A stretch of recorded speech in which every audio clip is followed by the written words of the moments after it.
Exodus chapter 2. Now a man of the house of Levi married a daughter of Levi, and she conceived and gave birth to a son. When she saw that he was a beautiful child, she hid him for 3 months. But when she could no longer hide him, she got him a papyrus basket and coated it with tar and pitch. Then she placed the child in the basket and set it among the reeds along the bank of the Nile. And his sister stood at a distance to see what would happen to him. Soon the daughter of Pharaoh went down to bathe in the Nile, and her attendants were walking along the riverbank. And when she saw the basket among the reeds, she sent her maidservant to retrieve it. When she opened it, she saw the child, and behold, the little boy was crying. So she had compassion on him and said, "This is one of the Hebrew children." Then his sister said to Pharaoh's daughter, "Shall I go and call one of the Hebrew women to nurse the child for you?" "Go ahead," Pharaoh's daughter told her, and the girl went and called the boy's mother. Pharaoh's daughter said to her, "Take this child and nurse him for me, and I will pay your wages." So the woman took the boy and nursed him. When the child had grown older, she brought him to Pharaoh's daughter, and he became her son. She named him Moses and explained, "I drew him out of the water."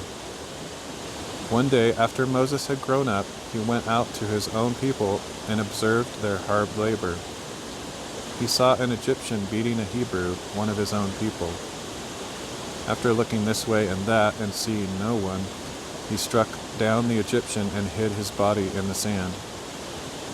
The next day, Moses went out and saw 2 Hebrews fighting.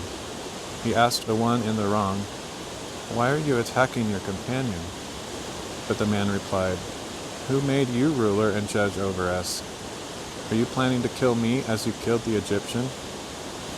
Then Moses was afraid and thought, "This thing I have done has surely become known."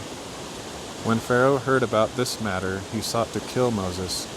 But Moses fled from Pharaoh and settled in the land of Midian, where he sat down beside a well.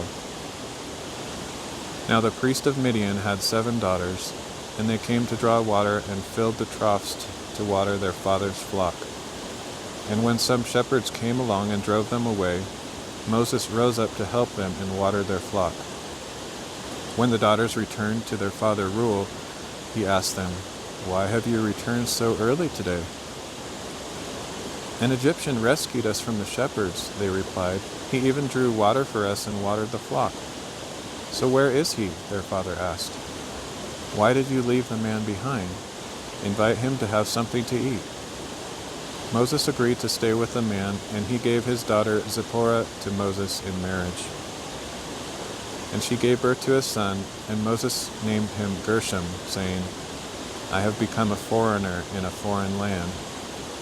After a long time, the king of Egypt died. The Israelites groaned and cried out under their burden of slavery, and their cry for deliverance from bondage ascended to God. So God heard their groaning, and he remembered his covenant with Abraham, Isaac, and Jacob. God saw the Israelites and took notice.